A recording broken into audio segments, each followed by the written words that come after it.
Repeat the question, please. The cattle. Yeah. Okay. So the video basically that Mohammed Hijab made was addressing the apparent kind of. So basically, it's the contention is that the Quran gets the definition of cattle wrong, and I wasn't understanding that basically because I was kind of thinking, well, isn't that kind of just human convention in of itself, what you define as cattle and what you don't, etc., etc. So basically, I just wanted to ask, like, if you can maybe elaborate a bit, because you obviously mentioned that At-Tabari also addressed that in his tafsir, and basically I didn't quite get all of that. So the Quran says ثمانية أزواج in chapter 6 and chapter 39. The basically 8 pairs, or 4 times 2 من الضأن اثنين ومن المعز اثنين ومن الإبل اثنين ومن البقر اثنين. So it mentions 4 different animals, and the contention is that this is not understood by the word cattle, that the word cattle is more encompassing in the English language. Clearly here, obviously, the issue is that they're conflating 2 languages together. The word cattle, livestock, whatever it may mean in the English language, is irrelevant to what the word al-ʿanʿām means in Arabic.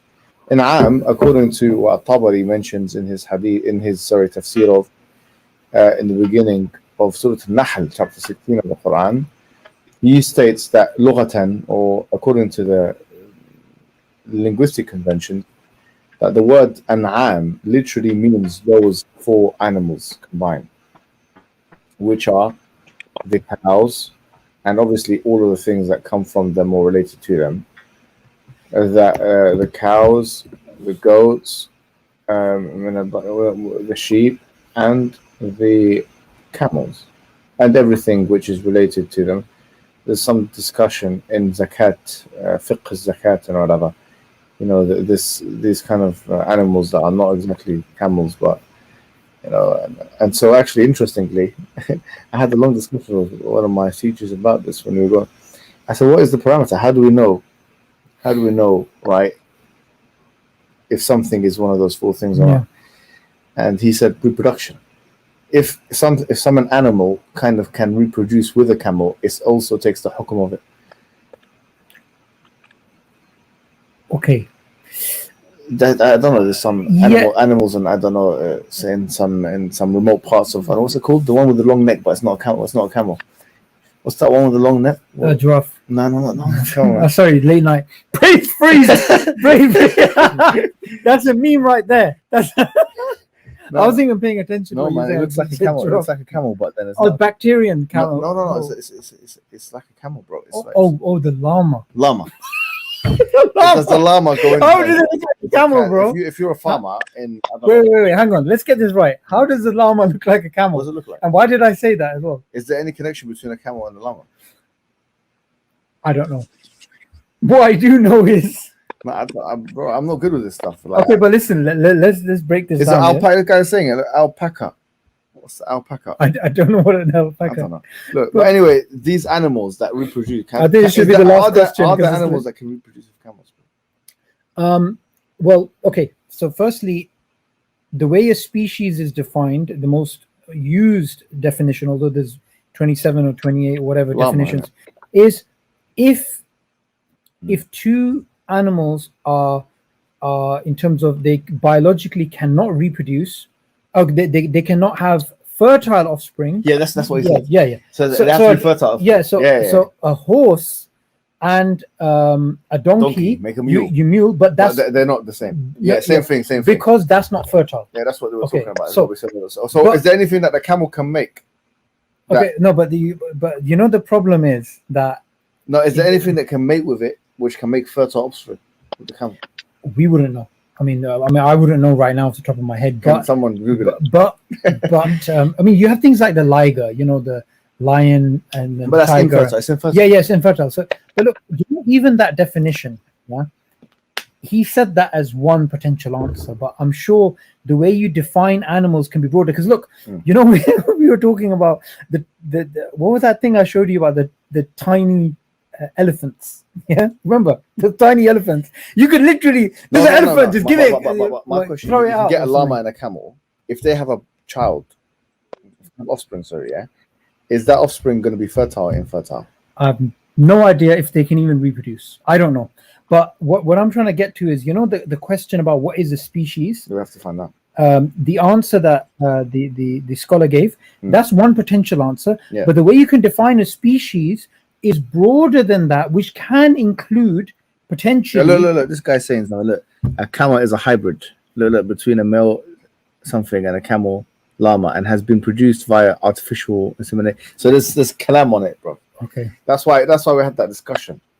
Right. Okay, but in terms of the categories, look, this is very important, right? Go ahead, please. So we have the philo. If you look at the phylogenetic history of life on Earth, right? You get domains, you get kingdoms, you get what do you call them? You get these families, you get classes, you get these different things. So what is the Quran referring to here? It's not clear. Yeah, it's four things. But look, going back, if we look into all classification of life, all of life you can say is been categorized into 3 broad domains, and from them you get these you get these other subdomains, and within a subdomain you can have a broad range of species, bro. Literally hundreds of thousands of species within a broad domain. So when it says 8.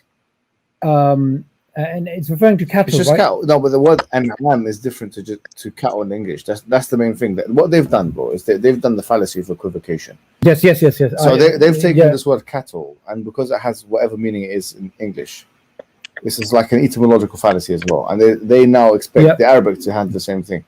The point is that the Arabic word al-ʔām means those 4 things. That's what it means. And the 4 things again. So min al-baqar, the Quran says min al-baqar ithnayn. So cows, camels, goats, and sheep. Yeah.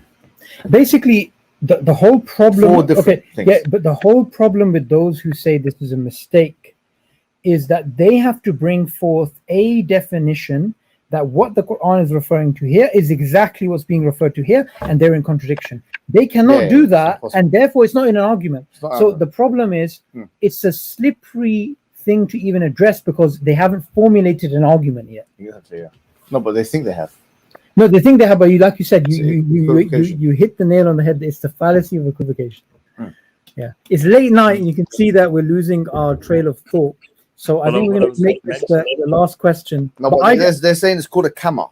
It's the llama and the camel. That's what they're saying. It's called the kama. But is it fertile or infertile? Is a kama fertile or infertile? That's the question. Should we watch a video mating? See mating, eh? A mating between. What kind of video you want me to watch? Bro? No. It's a camel and a llama. It's just sitting there. What are you saying? You want me to watch a mating video with you, yeah? No, it's biology. It's biology. No, but we want to see if it's fertile or not. Because if it's fertile, then you pay zakat on it. If it's not, then you don't have to. That's a big deal. If someone has 100 camels, yeah, then they will have to pay zakat. Camels? Did you just make that up? Well, I've just tried it. It's either this is very important. Zakat is a pillar of Islam. You have to, if you have these 4 things, you have to pay zakat on it. Yep. You have to pay zakat on it. But people don't realize that if you have a farm, if you've got camels, if you've got cows, if you've got these things, there's a very complex system where you got to pay zakat on these things. I mean, interestingly, and I think this is a good tangent to go off, so we can basically end the show as well. Livestock, they are actually. What does the narration of the Prophet ﷺ teach us about the end time and livestock? Which one? I'm going to paraphrase it about. Don't allow me that much. I already learned that so far, especially the last part. What was I saying? You made me lose my trail of thought. Yes, them being very valuable near the end of time, right? I don't know the notion. Okay, so scrap that for now because I need to find that again, right? Because sometimes these things are weak or they're whatever. But livestock, the way the world is headed, right? That's going to be one thing that's going to be worth a lot. We're going back in time because what it is with the continuous issues that we're having in the world, like we're headed towards a conflict in terms of resources, war, and these types of things. One of the most instrumentally valuable forms of wealth is actually these animals now, because you can literally take them somewhere, they give you milk, meat, everything. Cryptocurrencies crashing, fiat currencies crashing, other things are valued against other things, housing market crashes. So and you know, with plants and agriculture, it's going to take you months to grow stuff. So in fact, these things are super valuable even today. And it's very interesting that, you know, sometimes somebody can read the Quran and be like, well, why is there such a focus on animals? Because in a way, animals, till today, we still pretty much rely on them to survive. And it's a very powerful thing. Camels. I love how anytime like I ask a question, we just end up having like a 20-minute lecture, mashallah. That definitely helped. But did we answer the question though? Yeah, definitely. I mean, I'm gonna be honest. Like the question, it was, I don't want to say it was bugging me, but I was like, for a few days, I was like, I don't understand this. But now, alhamdulillah, obviously I understand now. Can I just go off on another tangent before we end? Yeah, so I think this is very important. Yeah. So basically, one day, somebody comes up to me and says, "Oh, bro, you know that Mohammed Hijab guy that you do videos with? Yeah, he's basically a lizard. Like he's just a lizard, yeah. Look, I'm telling you, just one day, one day, just scratch him, and you'll see something green will come out."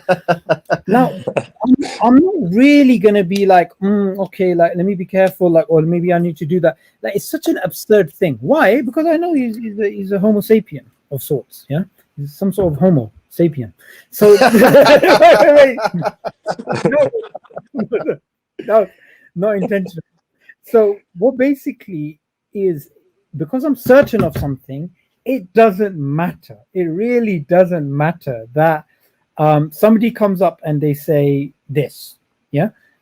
Likewise, if you know something to be true, like for example, your name is such and such, or you were born in this place, then somebody coming up to you and giving you these little ideas or whatever, it's not going to fools you. This is why poems like Londoniya, or studying Aqidah, understanding the truthfulness of Islam, looking into why Islam is true, is primary before somebody starts looking into, there's this doubt, there's this question, even to the point, I would put it this way, if you know with certainty that Islam is true and you've looked that up, you can have 1,000 questions that you don't know the answers to.